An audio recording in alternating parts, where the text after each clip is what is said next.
Hello, everyone. For my topic, I decided to look at teens with cell phones and look at the impact of screen time and see how that might impact students at different socioeconomic levels differently. I found some research to indicate that might be the case, and also certainly look into not just the wealth difference, but the health impact, along with just how the usage of cell phones has changed as throughout the years. I saw one of my favorite podcasters and neuroscientists, Dr. Andrew Huberman, has done a couple of videos where he has done a voiceover explaining notes and research, and I really liked it, so I'm doing that for my multimodal text. I'm going to start here at this side of the paper and then kind of follow these arrows around looking at some of this research. So I found, interestingly, Statista in 2018 indicated that near over 90% of teens had access to cell phones, and that was in 2018. In September of 2019, California Governor Newsom signed a new law into effect that essentially allowed schools the freedom, if they so chose, to reduce or prohibit cell phone usage in schools, right? But that was in fall of 2019. Interestingly, the next month after that was signed, there was an article and some research that came out from Common Sense, a study done by commonsensemedia.org, referenced in an article written in Vox that I was reading, and I will put all the citations in. But it indicated that there was a substantial difference in total screen time between lower teens from a lower income home, right? Less than 30,000, less annual income than 35,000, had nearly 2 hours more time on the phone than higher income homes where the teens would often be 2 hours less, right? And that would be a total of often pushing over 8 hours, pushing 9 hours of usage for students coming from lower income home,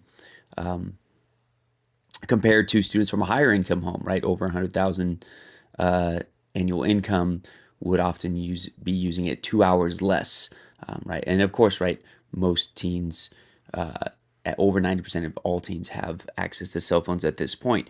But this was fall 2019.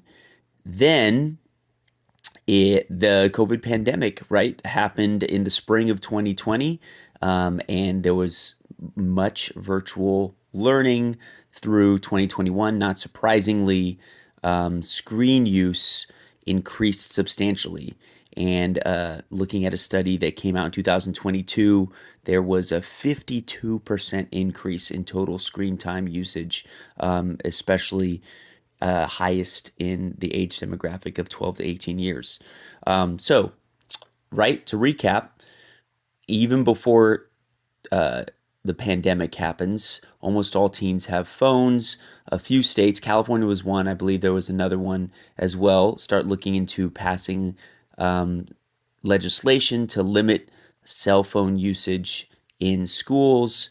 There seems to be some research suggesting that there might be overuse of technology in teens from lower income homes than compared to higher income homes.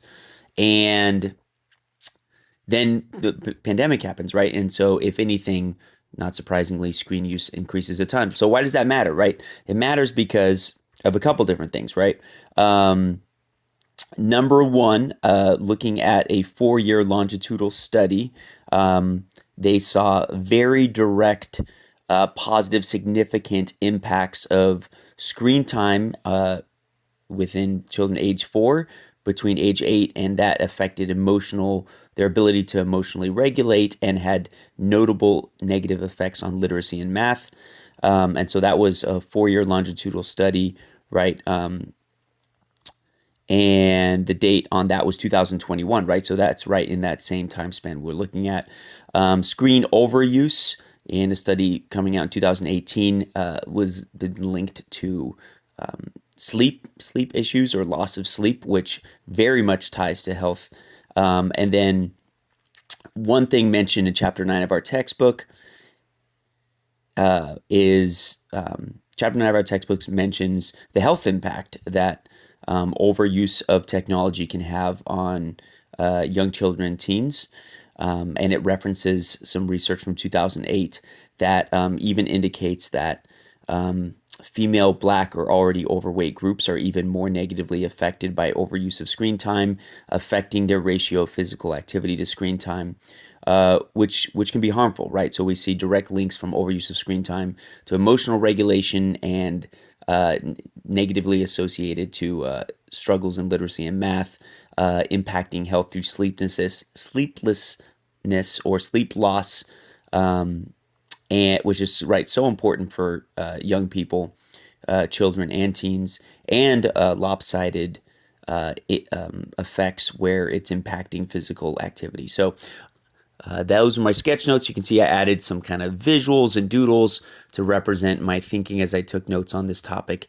And I'm at 6 minutes, which is too long, but this was a little bit more in-depth activity, right? And so I'll put a picture of this image. If you decide to watch this video, that's fine. If not, certainly you can just look at the image, and I'll put all the citations as well into my discussion post. Thank you so much. Everyone have a great day.